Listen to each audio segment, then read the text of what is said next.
monster. I'm your number one fan. Now clear your minds. Notice what scares you. It has from the very beginning.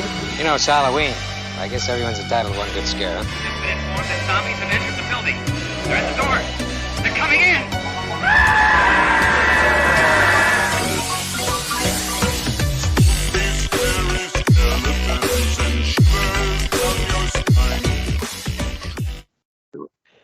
Hey everyone, welcome back to another episode of the Midnight Monster Corner podcast. I'm your host as always, Corey, and alongside me is my good pal Tony. What's going on, Tony? Not much, man. How you doing, Corey? Doing good, man. Doing good. How's life been treating you?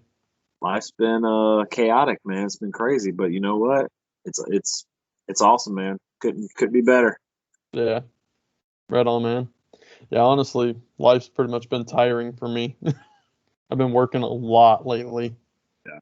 Well, with me, it's like, so much exciting stuff's been happening. Like, it's excitement after excitement after excitement. So it's, time's just going by so fast because everything's happening. It's a joy, man. It's a joy.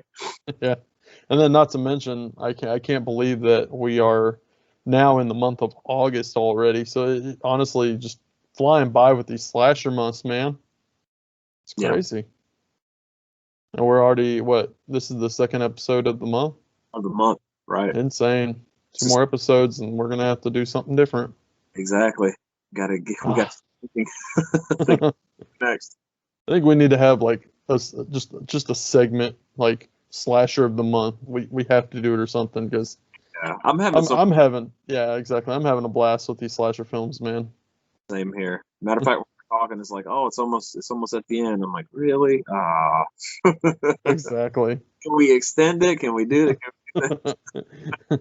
There was slasher movies in September, right? People still go to camp in September. Yeah, exactly, man. It's October. Yeah. Oh, but we got a really fun one. But before go ahead. I said, boy, do we. Yes. Yeah, and we're going to get into it. But before we do, let's go ahead and talk about real quick. Hey guys, if you like the podcast, make sure you like, share, and subscribe. Leave a review and check us out on our Facebook group. That's where you can mainly get in touch with us, and the community is actually growing there. You can go there and participate in many conversations, post stuff, and just have a good time posting and talking about horror and things about horror films. Yeah.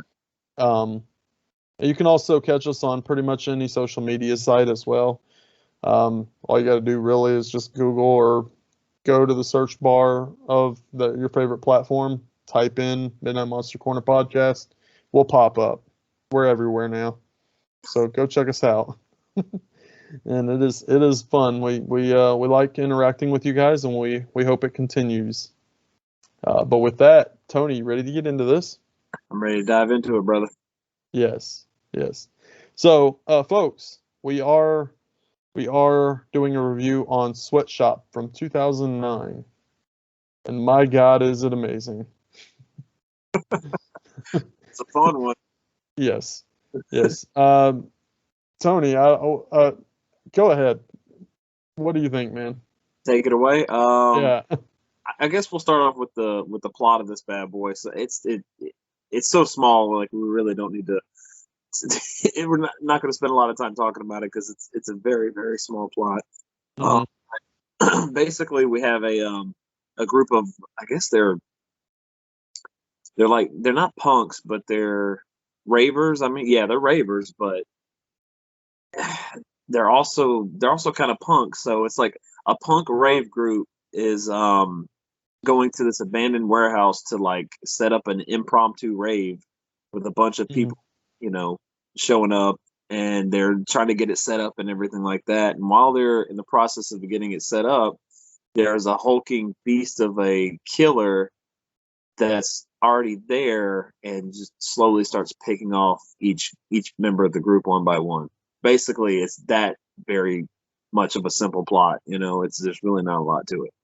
But this, to me, man, this is the prototypical and what I call showcase movie. So what I call a showcase movie is this movie is bare bones on plot, but man, does it showcase the gore. The gore in this movie is absolutely insane. And when I say it is gory from beginning to end, it is gory from beginning to end. And so much carnage and so much chaotic, like, I mean, because we have a killer who he's a giant hulking beast of a man. He's got pimp furs on. Did you notice? I mean, do you see his pimp? Yeah, he's styling. Yeah, he's styling, man, and he's carrying around this giant anvil on this like pole, and that's what he does. That's what he uses to kill people, and it's every bit as brutal as it sounds. There's some carnage and chaos in this movie, dude. But as far as like the gore and stuff goes, it's all well. I mean, there's moments of CGI hinted here and there, but for the most Not part, much. yeah, not much. It's mainly practical, which is a plus, which is a huge benefit.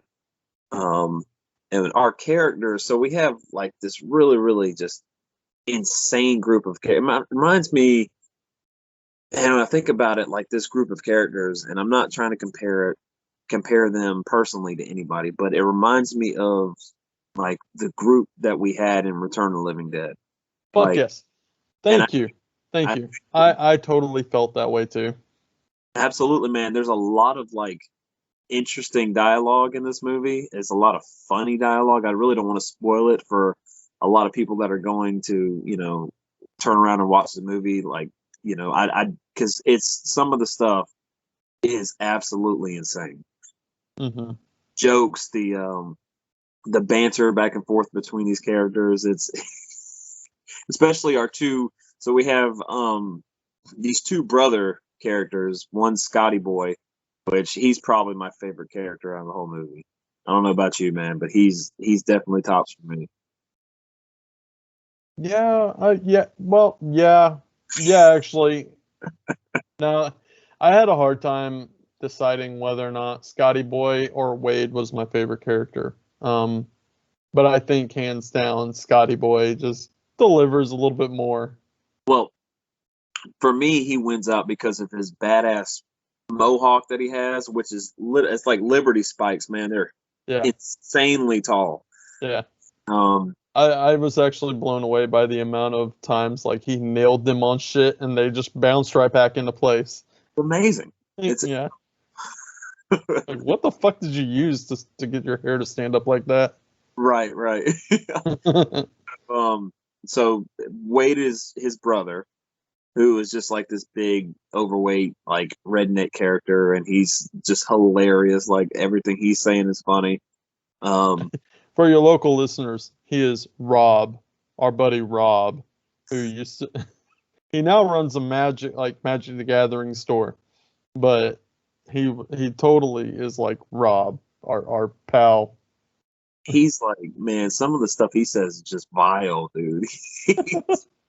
But he's also like, in a lot of ways, he's like, he puts on a front, because when he gets, so he's trying to score with this chick, which the girls in this movie are out of this world, man. They're extremely attractive, because they're all punk chicks, punk rave chicks. So he's trying to score with this one who his brother Scotty's like, no go, man. She's not into dudes.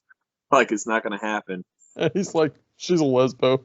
Yeah, it's not gonna happen, dude. Yeah, just give up on it now. So then he like makes it a point to where, okay, it's gonna be a mission for him to try to score with this girl.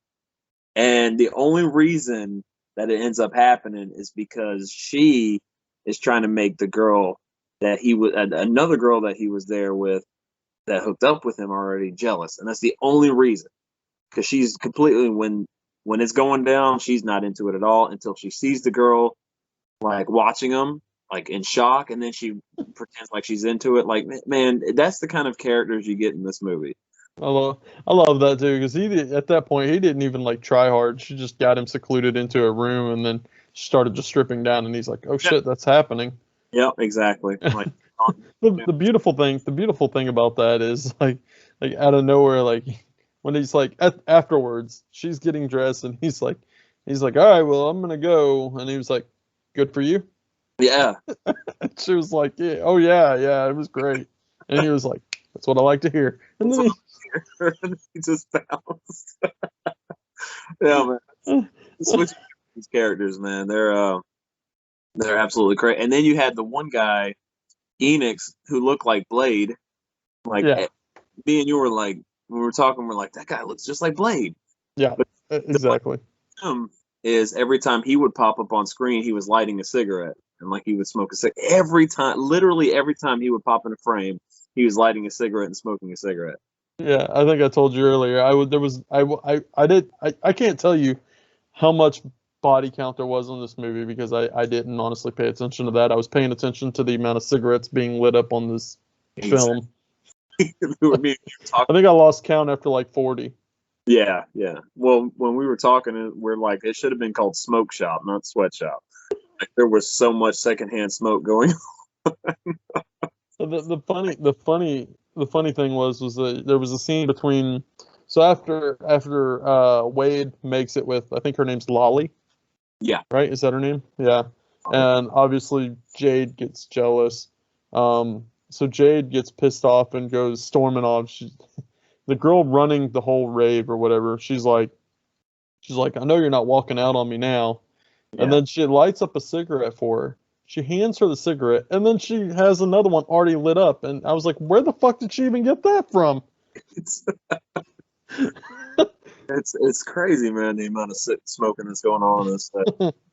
Like, you just wouldn't believe. But Funny. yeah. Which was funny because so our main chick is Charlie. She's the one trying to set up everything. She's trying to get people like to set up at the door to hand out like tickets to come in.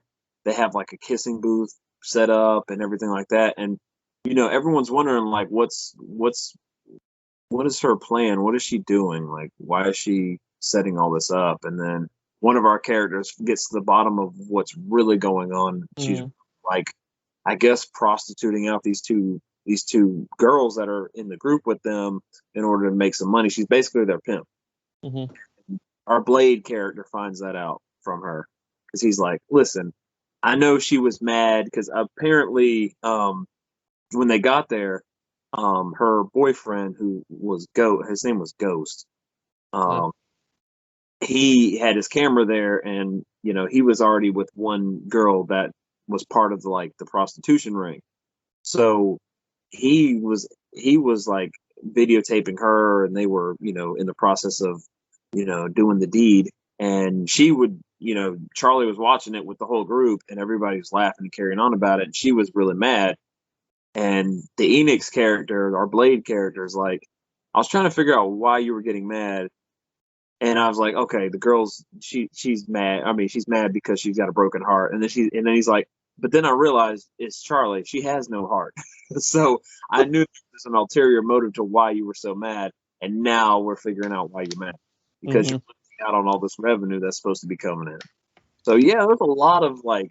I say there's like a little bit of plot happening, but there's subplots going on here and there that a lot of drama within the group and stuff like that, but it's not played off as overly dramatic like you would figure it would be. Yeah, it's there's definitely like some love triangles in there and stuff. So you do like you said, there's subplots there. Yeah. But yeah. Overall, this was a fun blast, though. It was a fun film. It's a fun movie, man. It's not without its merits. It's an indie film. It's shot very, low budget, and the cinematography is unfortunately not the best. It's very dark and. Well, that's the thing. It's not so much. I think the cinematography is actually quite well. There was some really brilliant shots there, but I think the lighting is what affected it more so. Yes, I mean, he was filming in pretty much a giant warehouse. And I like the fact that he was just using one location. Oh, absolutely. I dig those one location movies, man. I like when they are able to stay contained to that one area, which was. I think this movie's very fun. There's a couple of things that hinder it for me. Like, okay, so we follow this big giant hulking killer around, and he's picking off the group one by one in various gory, ways. And then there's these two like women that are with him, and this is what I didn't understand, whether they were like supernatural, whether they were, and it's never explained. Like they just show up, they do weird stuff. It's like, okay, this has got to be supernatural. Yeah. So they're doing, the way they look, like it. This is, something's got to give, something's got to be explained, and it never is. Like it's never explained who those characters are. They just follow him around and they torment the victims with him. And I was like, that's kind of missed opportunity of explaining who these two characters are. I don't know. What do you think about that, man? Well, I mean, it's left to interpretation because even the killer, he's known as the Beast. He has no dialogue, he has no backstory, he has no reason or rhyme on why he's killing people other than they're in his territory, they're in his domain. Yeah. So it's, I don't know. I didn't like the fact that there was no backstory there. Yeah. But there again, this is a simple premise slasher film. There is really no need for that. Yeah. Well, for me, it wasn't necessarily a hindrance on the killer himself. It was more of a hindrance on his accomplices, like the ladies that were with him. I wouldn't mind it so much if we had just a killer killing randomly without a backstory, without a motive. Like some slasher movies I really like have that happen, where you have a killer with no motive who's off picking people off, and it's never really explained why. And to me, it's fine. I'll give you a perfect example. I love the movie Final Exam. Now, in this film, you have a killer who goes to this college campus and starts picking people off one by one, and it's never throughout the whole movie explained why or what his motives are, why he's doing the killing. It's never explained. And people, for the most part, when they watch that movie, they're very, very negative toward it because there's no explanation. But to me, watching that movie, I like that because there's a character in that movie that says, listen, violence is random. It can happen at any time. And we always have to be. And that pretty much, to me, sums up the entire movie and why the movie is what it is. Right. Because it is completely random. People go off and do crazy, stupid things all the time, and it's never explained in their mind what their motive was. So to me, that doesn't bother me. And to me, in this movie, it doesn't bother me. The only reason it bothered me is because we didn't have any semblance on who these two characters with him were. Mm-hmm. And that, to me, if it was just him alone doing the kill, I don't even know if they even served a purpose other than just being around and scaring people. They caught a couple people, and they like I think I saw where they caught one person and probably took that person to them. But there was they were more or less kind of there for a distraction, if you will. Yeah. And possibly even chasing a certain person to a certain area. You could definitely tell they were utilized that way in the film. It almost seemed like they were utilized as like a way to get jump scares into the movie. Mm-hmm. There's times where they would pop up and they would scare a character, which that was another negative for me. When our character Kim is setting up, apparently she's the one that sets up the lights and everything for the rave to happen. She's up on the, I guess, in the rafter, or not the rafters, but not the balcony. I don't even know what it is. It's like called a mezzanine. Yeah, she's setting up lights up there, and then one of the, the associates of the beast pops out and scares her, and she falls down, and everyone's trying to figure out, hey, are you okay? Everything like that, but she never mentions what she saw or that's what scared her. She just goes along with it like nothing happened. And I'm like, well, that's not how that works. Just alert people of what you just saw, but she never did. Yeah. And I thought that was kind of weird too. That was a weird little moment, like character, flaw. Mm-hmm. I don't want to harp on it and knock on it too much, but there's a couple things here and there that could have stopped this movie from being really, really fantastic. Mm-hmm.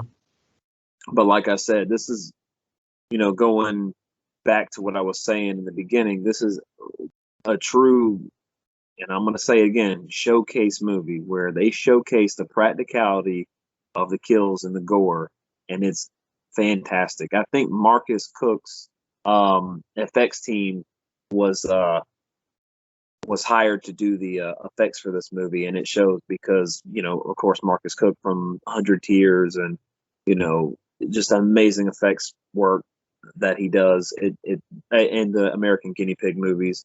Mm-hmm. He just does phenomenal work, and it's all practical. And wow, dude, there's some insane, just gory kills in this movie that are just, they literally make your jaw hit the floor. Matter of fact, there is a kill with a jaw getting ripped off of somebody's face, and it's absolutely fantastic. It looks realistic. It does, dude. It looks really, really real, and it just Well, a lot of them look really like realistic. Actually, it's pretty grossing. I found myself actually cringing to a couple of them. I was like, wow, like that's how effective his work is, man. yeah. It gets under your skin. It's like, oh man, shit, that looks gnarly, but in a good way. I mean, I'm not complaining. If they can get a rise out of me like that, I'm seeing a bunch of gore stuff. Like, that's saying something. Well, the first one that got to me. So, who was the first kill? I mean, besides like Ghost and what was that other girl? Ghost and I forget the other girl's name. The girl that was running through where Officer Mike shot her, saying "fuck" 20 million times. Yeah, with 20 million. And it seemed like he had an unlimited amount of bullets. Yeah, and an unlimited amount of F-bombs as well. Mm. Sounds like they were trying to beat South Park at the record there for the amount of F-bombs being. But I can't remember her name either. I think is it Bambi, something like that. But she was the other girl with Lolly, supposed to be in the ring, the prostitution ring. Which, to answer your question, Lolly was one of the first victims. Well, yeah, she was one of the first ones on screen, I guess you would say. Yeah. Because the other two were, well, Ghost was off screen. We didn't know what happened to Ghost. Yeah. But Kim's demise, not death scene because she didn't die right away. All right. Yeah, she was still hanging. Die. Yeah. So they ended up the ghouls caught her. Seemed like they strapped her down to a table for the beast to come in and do his dirty work. And the first thing that he did was he walked up and he undid her arms, at which she was bound by the arms with barbed wire, and then held her hands out and reattached them to the barbed wire, and then proceeded to use gardening shears to cut off one finger at a time.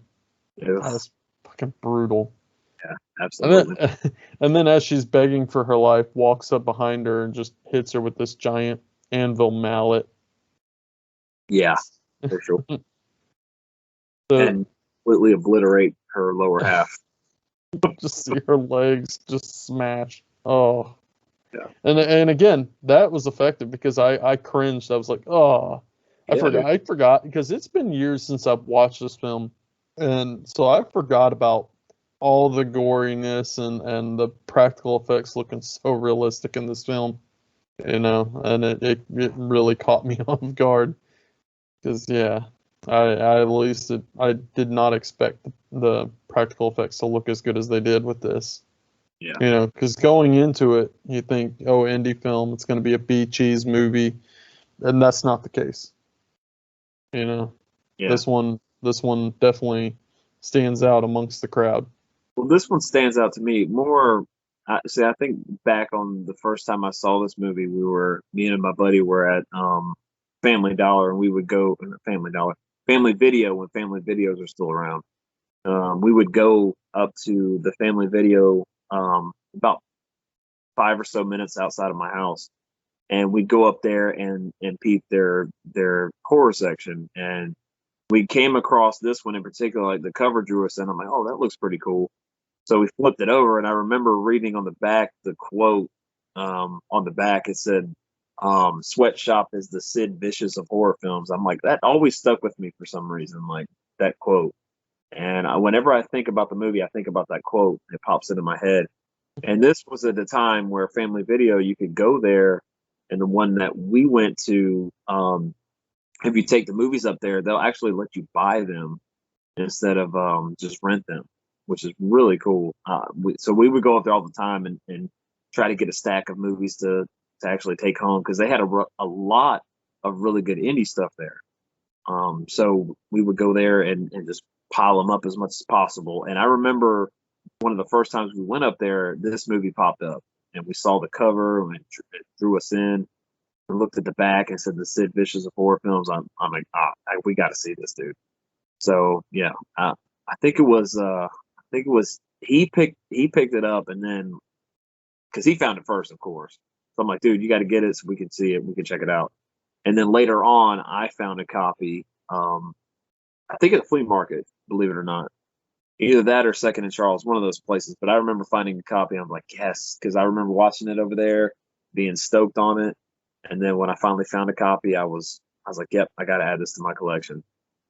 Really good, really cool. I mean, that was back when we were, me and you were doing the same thing, like picking up every slasher film we could. Like if it had a premise that seemed like it would be a slasher film, we had to have it. Like we had to put it in our film. So this one stuck out to me, man. I remember hunting this one for a while, and after watching it, just being like enamored with it. And like I said, to your point, it had been a while since I've seen it. It's been a couple of years since I watched it, so watching it again, and this time taking more of a critical approach at watching it, which I never really done before when I saw this. So it was interesting watching it that way. Of course, you find a couple things here and there that could have been done better, and then there's of course some things that you're like, oh shit, that I forgot that was that good, or that effect was that gnarly. Like I just, it. You think about it again, and it's like, wow, like this movie made an impact on me.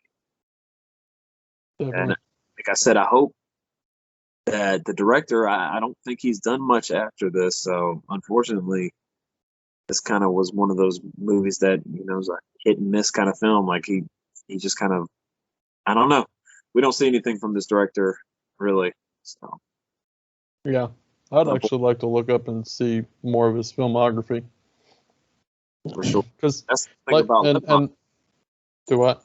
That's the cool thing about Letterboxd. You click on his name, see all he's done, and then you like hunt them out and find them and add them to your collection, or just find them on like Tubi maybe, or other streaming site, and check out his filmography, man. Yeah, which by the way, this movie. So I did find it on YouTube, but in Russian only. Oh yeah, you got to talk about that.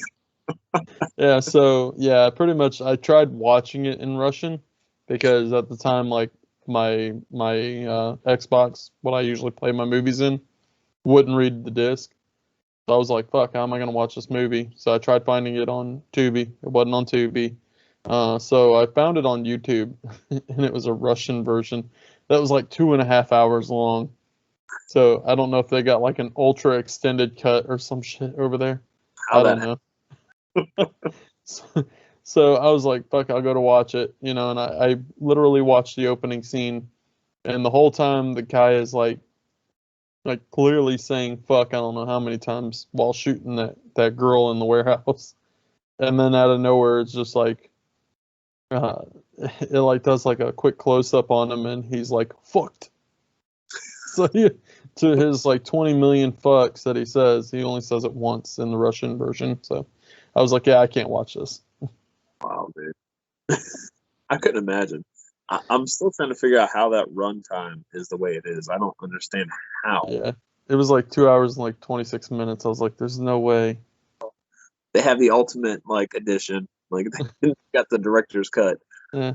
I mean, unless it had like the DVD extras added to it as well, maybe that could be. I don't Yeah. know, but yeah, it was definitely rough. But I'm glad I finally was able to watch it. Absolutely, dude. Yeah. But yeah, man. Going back, I want to talk about the killer before we get into more of the kills and stuff like that and the dialogue. Yeah.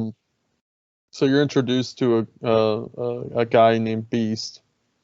Um, and like you said, his weapon is, well, he's got many weapons, but Yeah. well, you His know, he has many weapons, but his main weapon, wow, that's amazing. yeah, First of all, you know how much those anvils usually weigh, exactly. you So know, and then to be like strapped to a basically like a fence post, like a essential. cyclone fence pole is what it looked like. Yeah. Um, Well, that like had to the, be that had to be pretty heavy. well, that's why I'm thinking like maybe this is because he was swinging that thing around like it was nothing. I'm thinking there has to be a supernatural angle to this movie.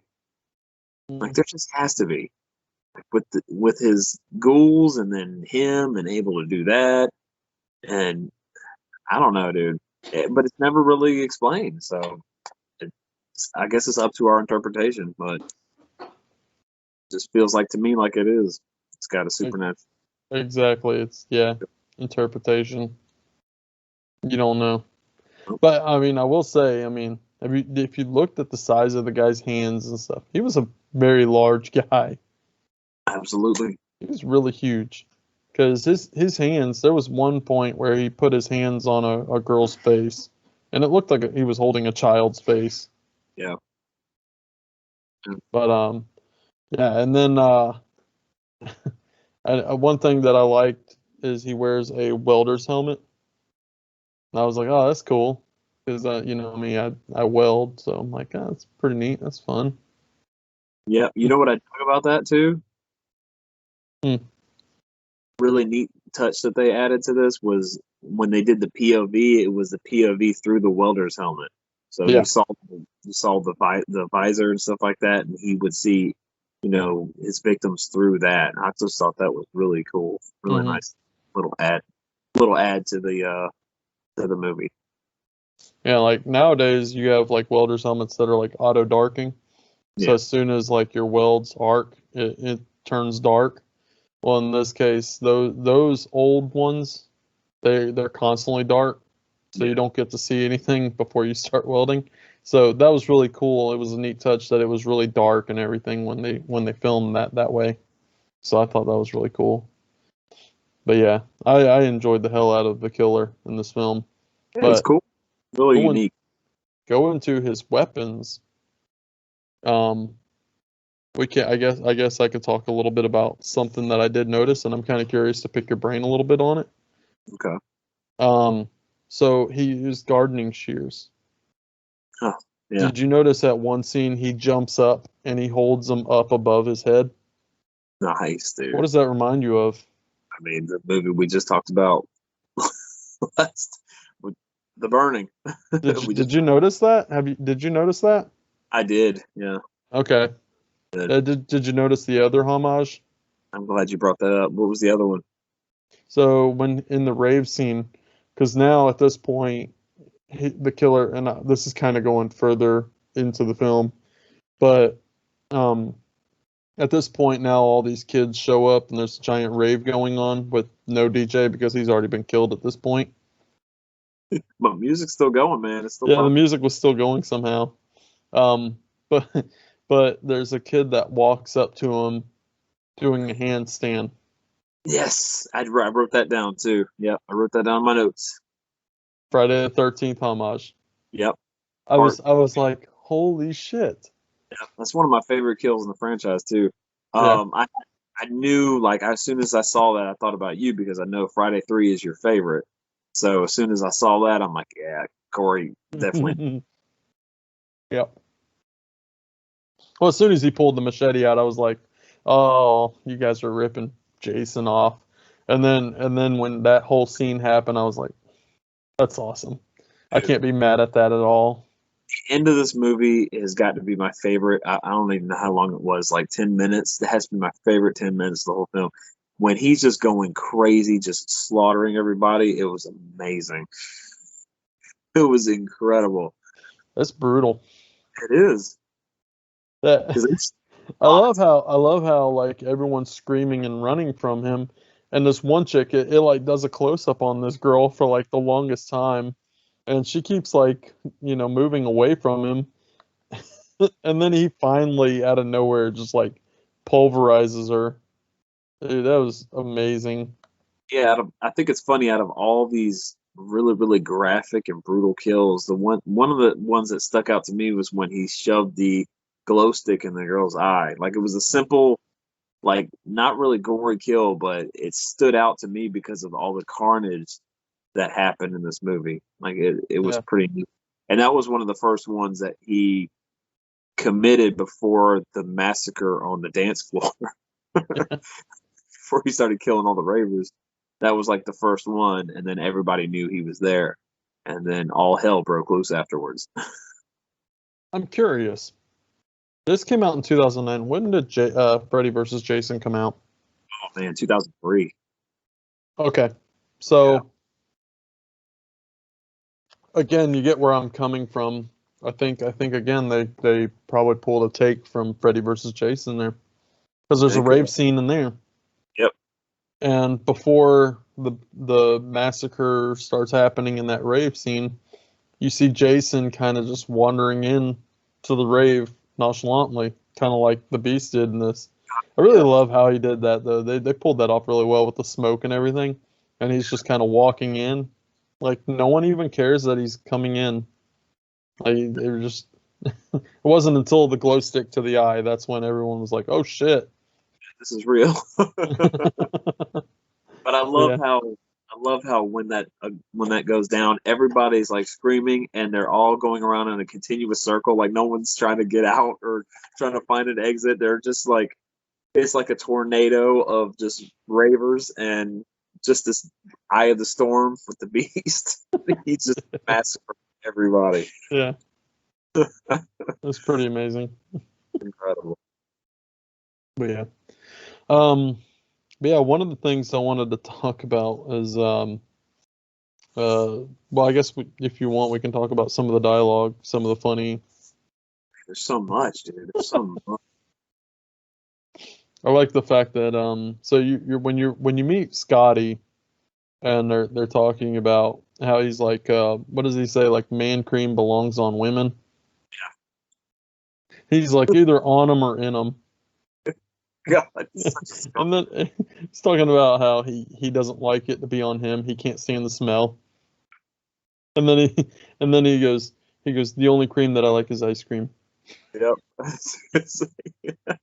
He's a, like I said, man, he's a scumbag, but he's the kind of guy that he's a scumbag, but he kind of like rubs off on you, and he's like, he's cool, and you're like, Oh, yeah.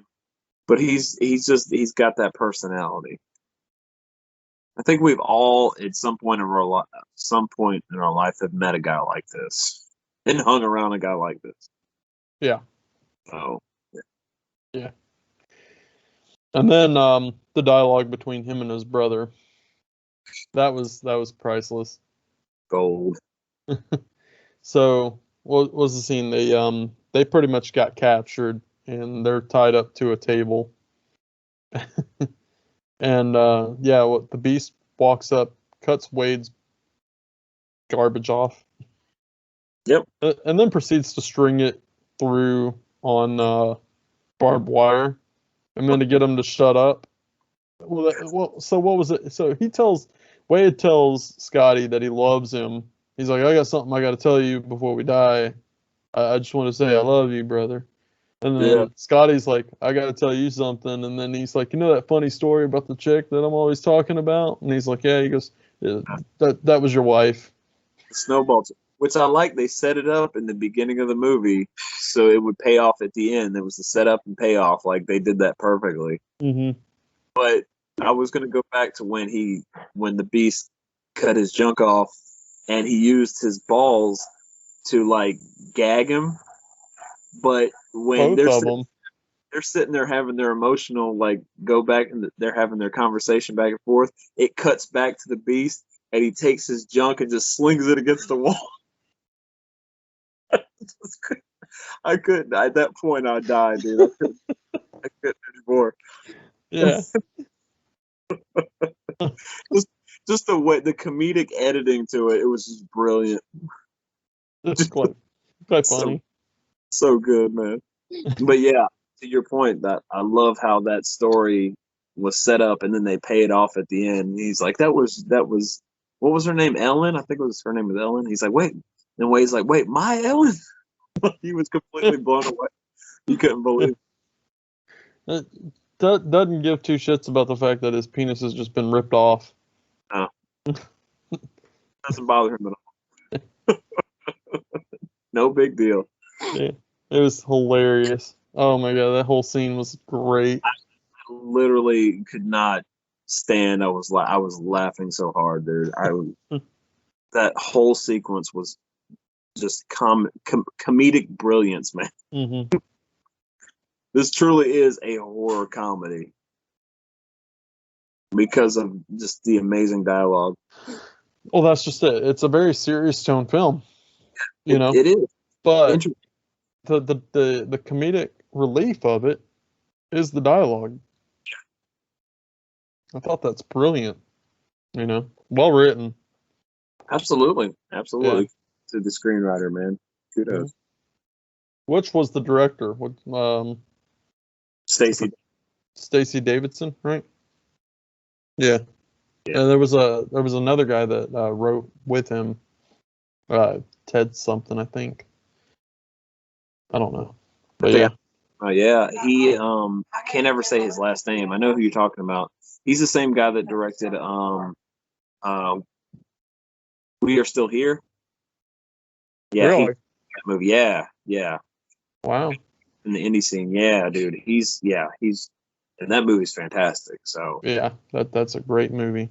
Yeah, this group. I mean, these two guys. I mean, I would love to see more from them because this is the kind of stuff I dig, and they get these great. I'm going to say good. These great characters. They put them in a film that doesn't need a lot. It's a slasher film. You don't need a huge extravagant plot. You have a plot, and like I said, that's one thing about this movie that doesn't hinder it for me. It's a simple plot. I mean, I know it's going to have a simple plot. It doesn't need to be too extravagant. It doesn't need to be too out there. It's fine. It's a slasher film. I don't need. Sometimes I like to have, it's when you go out and you watch, especially now. There's a lot of like newer horror that's very so psychological and so thought provoking, and so that it's always nice to kick back with like a hamburger and just go to town instead of eating a steak every day. You know what I mean? Yeah. Like it's fun to have like a simple premise and a cheese ball movie. Not this is a cheese ball movie, but there are elements of that.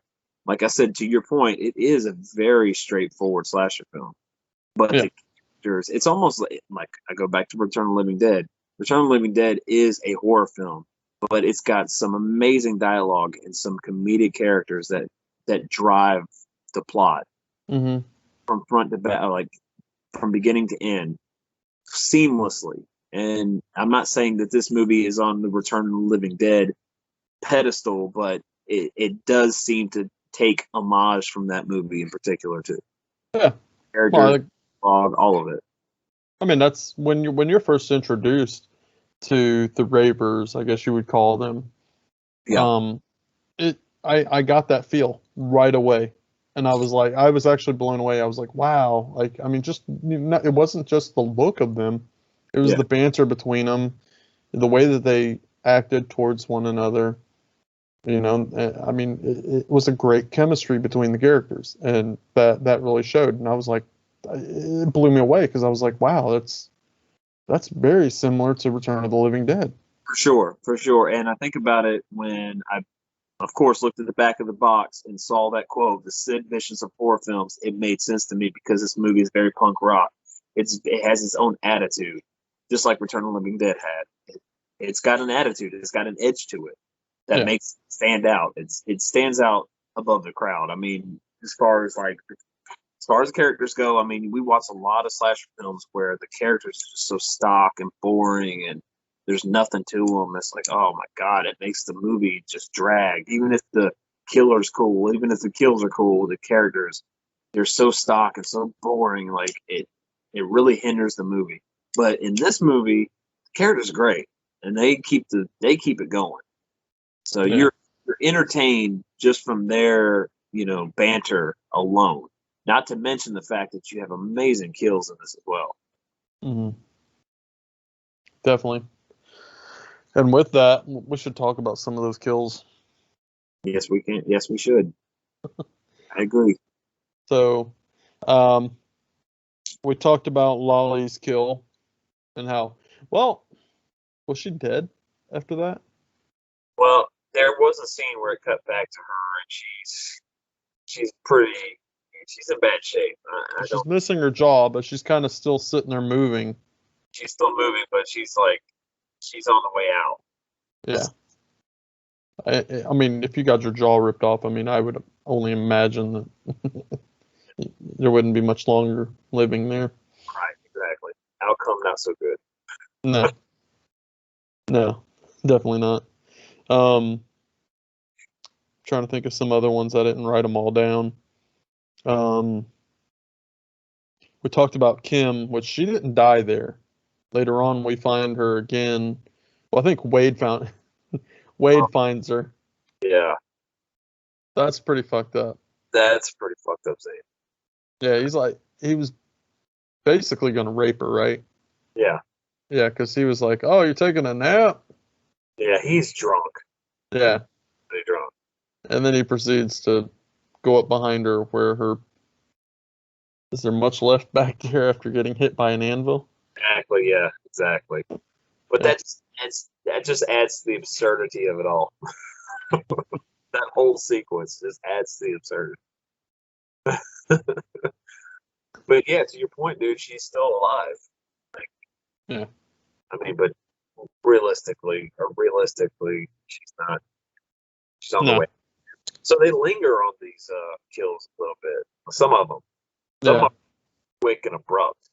Like I think about Kenny, the guy that was there that Wade brought in to help him unload stuff. Like what Yeah. happened? Like his head just gets lobbed, and it's Well, I like. So okay. So first of all, how many times did you try counting where this bottle was ending up? By the way, so she pours like poison in this beer. I wasn't. What was that? Did you know what it was? No, I don't know what it was. It was just a bottle of something. Yeah, She sniffed it and she was like, "Whoa!" And she poured a beer out and then poured it in the bottle. She was going to poison him. yeah. Um, She's gonna get back at him. yeah. I don't think the intention was to kill him. No. I think the intention was probably just to make him sick. Oh yeah, yeah. I She agree. she drew an X on the bottle, and then she apparently tightened the living piss out of this bottle to where no one could get it open. I'll try to damn girl. She's got a grip. Yeah. So, yeah. Then there was like banter between Kenny and Wade, and this bottle got kicked around when Wade got his nose broken. and Kenny delivered a really funny line. Well, He says, "Oh, I guess you're gonna whip my ass redder than a dog's dick." yeah. But the way he said it, he was making fun of his him being a redneck. Southern accent, yeah. Yeah, because this dude was just tired of because you could tell it was one of those relationships where this guy, I don't know why he was indebted to him. He's always working for him or whatnot, but he was always giving him shit, like talking shit to him, like get to work, boy, this and that, like do something, like make yourself useful and this and that, just giving him shit all the time, and it finally wore on him. He's like, I can't take this shit no more. Like, Yeah. I can't fight back. And then when he does, it's like, oh, right, hell yeah, someone stood up to him. Like, gave him what he had coming to him. Because he did have, like, a punch in the face, like, coming to him. Yeah. The guy was an asshole character. He's an asshole, especially to him. Yeah. So now Kenny and Jade are now in the car, and she proceeds to start giving him a favor since he broke Wade's nose. Yeah. And I love the fact that he sticks his head out the door or something, and just you could like it happened off camera, I believe, didn't it? Okay, yeah. Yeah, I mean, you definitely know something happened, and I knew right away what occurred. I was just waiting for it to finish following through. She jumps up and realizes his head's been lopped off, pretty much at the jaw. Then he's just got when she tries to exit out of the car, Oh, she puts her hand in well, his scalp or his meat sack, that whatever's left. well, yeah. She reaches up and grabs his jaw. She's like, ugh, and then she goes to fall out of the car at that point because she's crawling over his lap to get out of the car. And she puts her hand down on the floor, Oh, which dude. is basically mush from his head, and it just slid out from up underneath her. The practical effects was amazing in that scene. But then her kill, man. Her kill, like she just gets obliterated up against that Oh, and again, the ghouls chased her into that elevator. yeah. So For sure. I think they served a purpose to him because they were chasing her. Yeah, I just kind of would like to know what their story was. Like what they like what they were they like I I mean, don't know. clearly they weren't dead. I don't think. I mean, they were called ghouls They look on like IMDb. So, but I don't. Yeah, I mean, they looked like demons. yeah. Well, they look like zombified hellion hellions. I don't know. Yeah. Like eyes were all smoky and glossed over, and they had rotted teeth, and they look like zombies. Like I Well, to me, they almost looked like they were out of the film Demon. yeah. That's what I took them as. Um, but I mean, they could have just been like, brainwashed by him. He captured them, kept them alive, and brainwashed them. Yeah. It You know, just to me the way they were moving and getting around and their look, it just seemed all supernatural to me. it I, did I don't because know. at one point there was like nobody there, and then boom, they were there. Yeah, yeah, You know, yeah.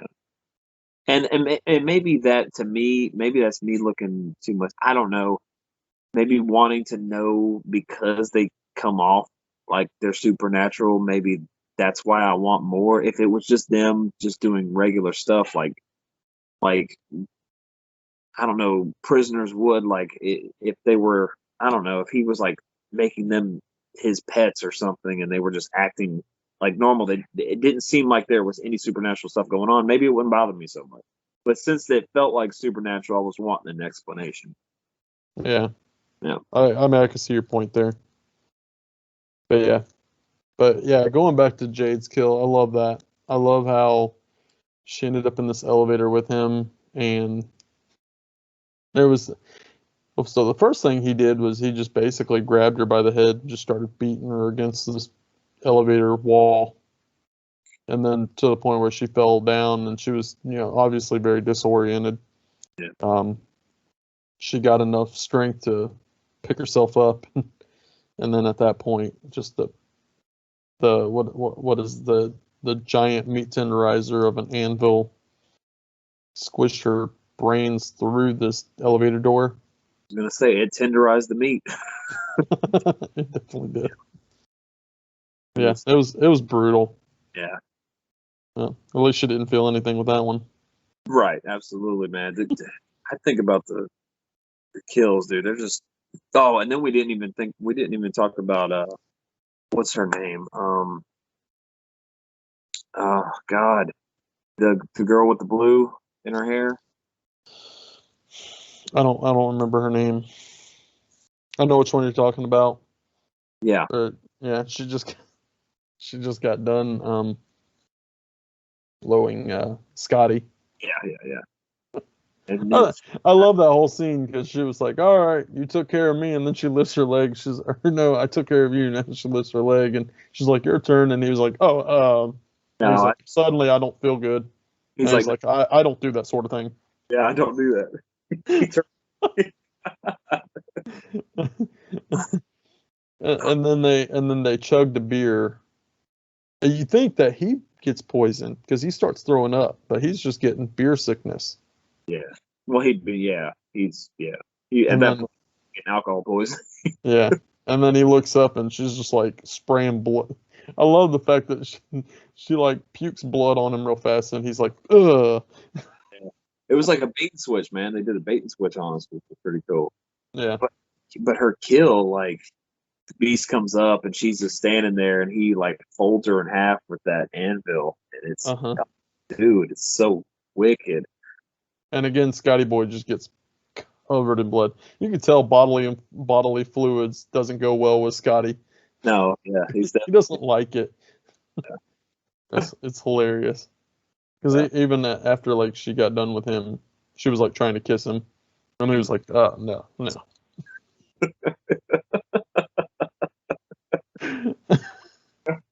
It was hilarious. That whole scene was hilarious.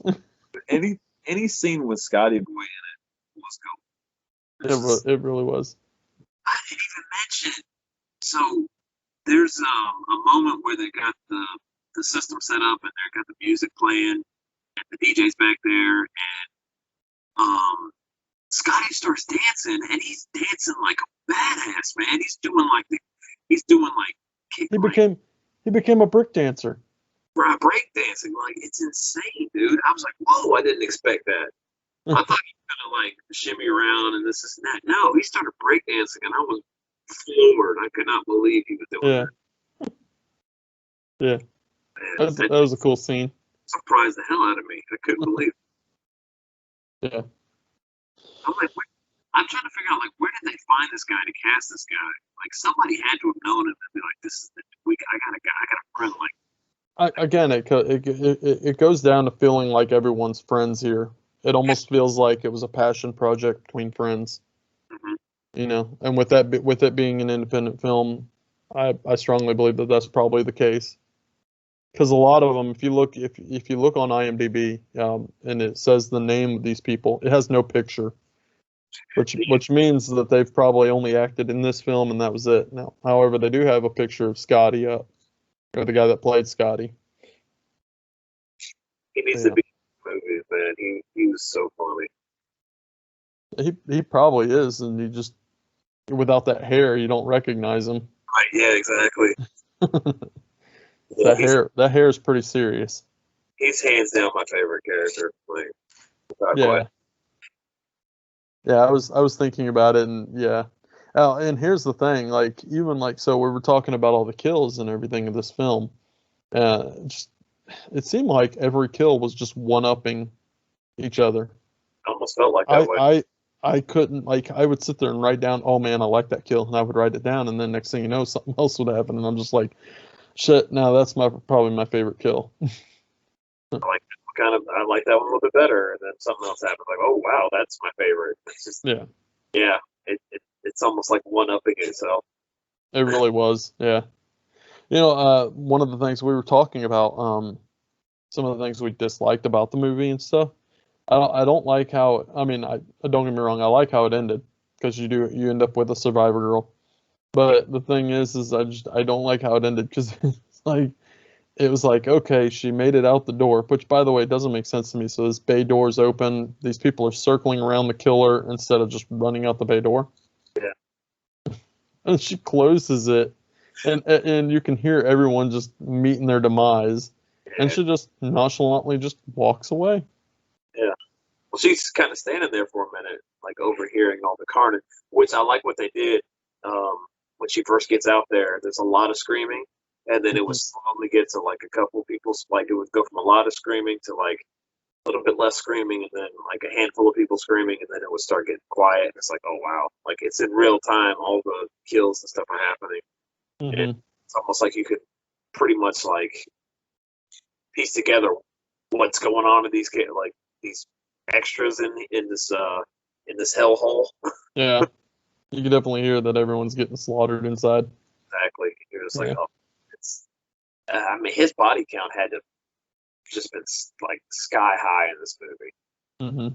He massacred everybody. I wish I would have kept count, but I was like I said, I was keeping more count on how many cigarettes were being smoked. Really, yeah. You would really have to sit down and like take time to rewind, go back, and get an accurate count of how many victims there were in this film. Mm-hmm. You know, I think Ted Beach should do a kill count on Sweatshop. He would have a field day trying to get all the kills in this movie. Like it would not be easy whatsoever. No, it's definitely not your traditional slasher where it's like one after another. No, this was, and then like you would think that somebody was dead, they weren't. Like Wade got the like basically like pliers to the bottom of the jaw.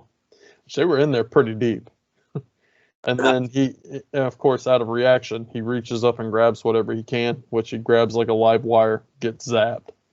Okay, then you see him laying on the floor. You think he's dead? No. He's for pain and suffering and store. One of the things that I did like that I did write down was with the kills in the film, there was kind of a reveal moment of the dead bodies. What's the guy's name? Enix, is that his name? Yeah, the Blade. The crackhead Blade. Yeah. He was like a scrawny Blade. He looked just like Blade, man. Yeah. I mean, glasses and everything. It's like, come on, I know what you're trying to pull off there. Where's Deacon Frost now? Scotty. Yeah. Could have been Deacon. Yeah, there you go. Yeah, he would have been Frost for sure. But no, so him and what's the main girl's name? The survivor girl. What's her name? Charlie. So him and Charlie are at this point kind of wandering through this maze of a warehouse, and they're coming up after dead body upon dead body. So it was kind of a cliche slasher, you know, where there would be like a big reveal of, oh shit, there's dead bodies everywhere now. Yeah. You know, whereas usually in a slasher film, the killer just kind of displays his victims to where in the end your survivors find those victims one by one, or you know, usually in a large sum. But in this case, they were just kind of through the film because they came across who did they come across? I believe they were being chased, and they went to the elevator, and they lifted up the elevator door, and there was Jade's body. Yeah. And then they went through and they found Kim's body, because at that point she had gotten. He stomped on her head, right? Or did he just grab her by the head and smash her? That's what it was. He grabbed her by the head and slammed her down into the concrete floor. Yeah. And then they were like, well, maybe she's still alive. And they lifted it up, and it's just like her brain's just kind of, it was, yeah, she's not alive.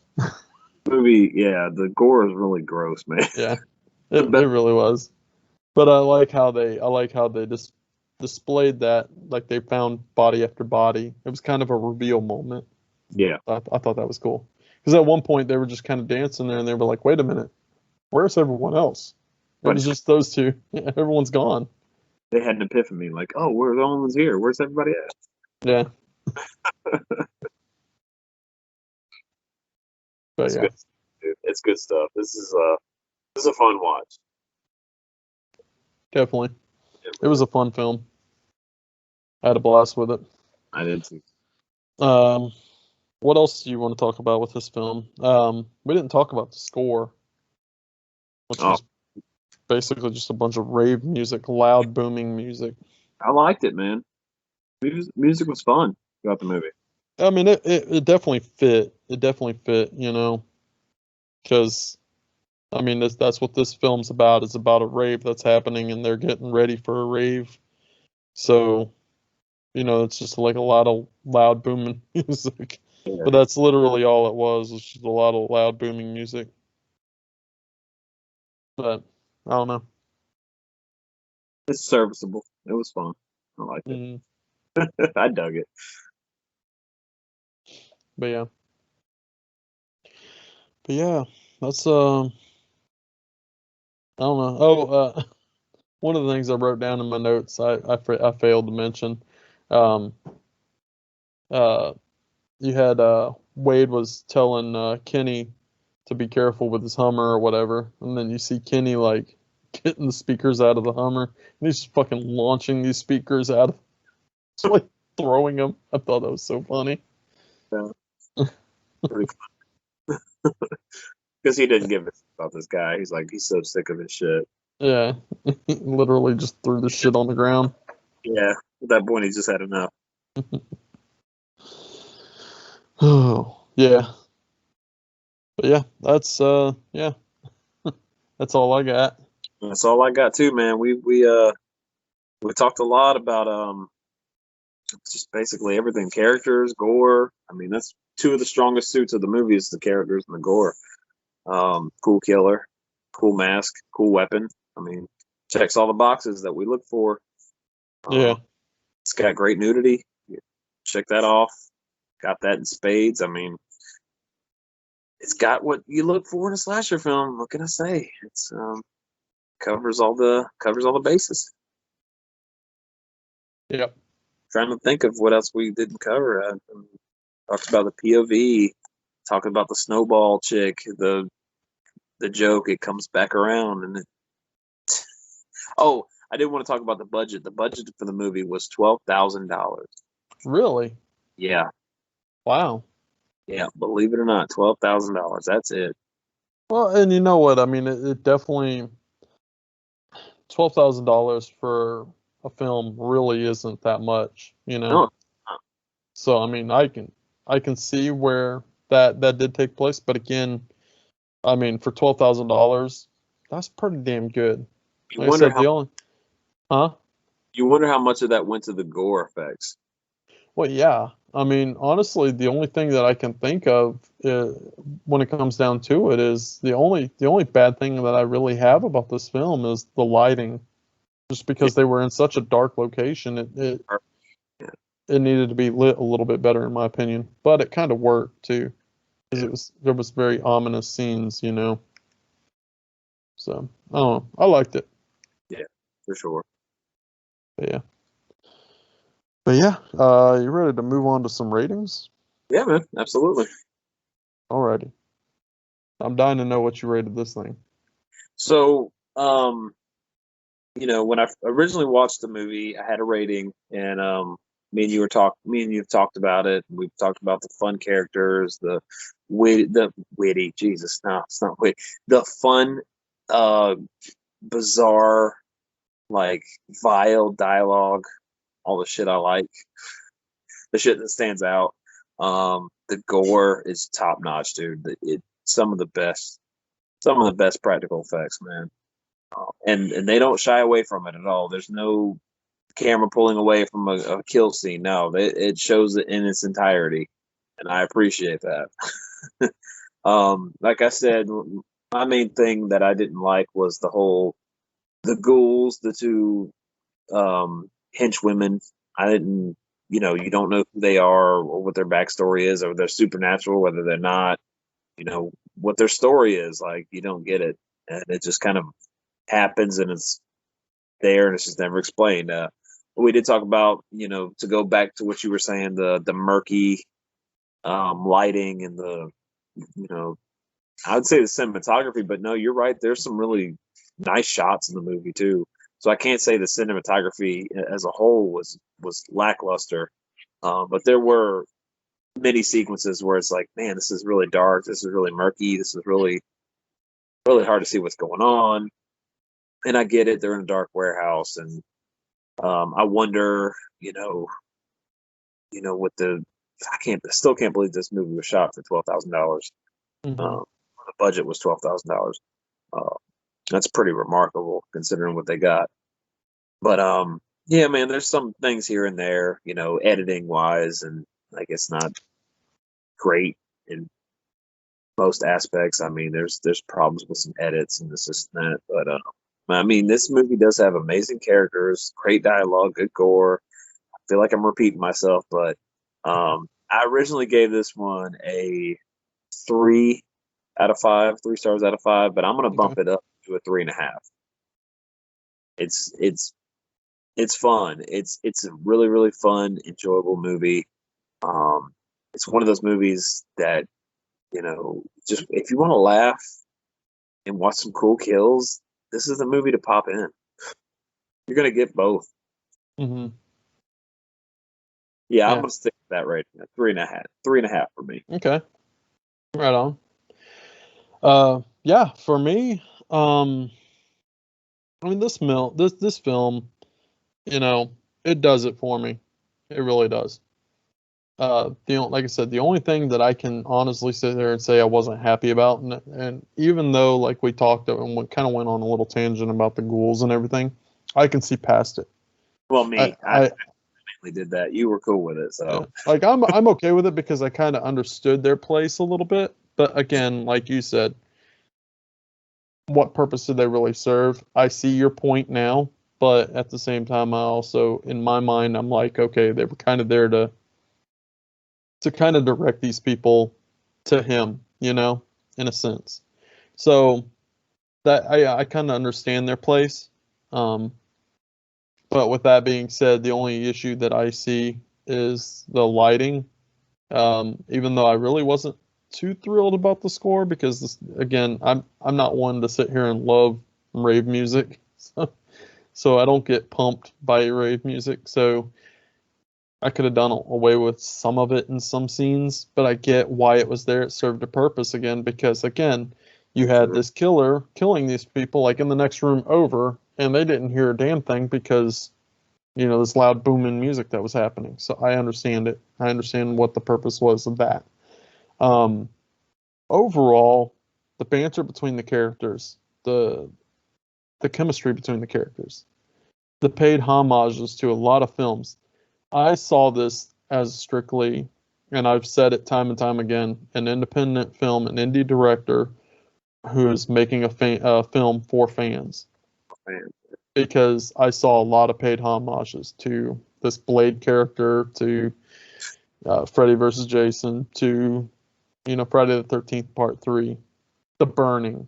I mean, it's cool. It's cool how they did that in a whole bunch of scenes, and we didn't talk about it. Phoenix gets killed with the shears through his neck. Yeah. Kind of like what you would see in The Burning. Yeah, he went out like Glazer. Almost. Yeah. Yeah. Because in the end, he actually opened the shears and his head flopped off. Yeah. That's the only difference. He still got the shears. Still got the shears to the neck. But overall, I had a lot of fun with this. I couldn't believe why I haven't watched this movie in recent years. It's literally this was the second time watch for me for this film. Yeah, because I mean it was like all new to me again because I hadn't watched it since I originally bought it. But with that all being said, 4 stars out of 5. Yeah. I had a blast with this. Right, and even talking about it, it bumped up my rating a little bit too because originally I was at a 3, and I'm like, you know what? There was a lot of fun stuff going on in here, and given the very low budget nature of this movie, $12,000. I'll reiterate that. That's insane. Mm-hmm. So, given all that, and thinking about it more and more and stuff like that, I had a lot of fun with this movie. And at the end of the day, it was entertaining, and that's what a movie's supposed to be. It's supposed to be entertaining. This movie was entertaining. I had a blast with it. There's not one moment where I was like, "Oh, this is boring." No. I was totally hooked from the end. Loving every second of the crazy shit that's being said on screen to the amazing, kills that are happening on screen. So, Mm-hmm. I had a blast with it, and I had to bump up my rating a little bit. Yeah, definitely. Yeah. Oh, one of the things that I failed to mention, we talked about how we were blown away by the cinematography.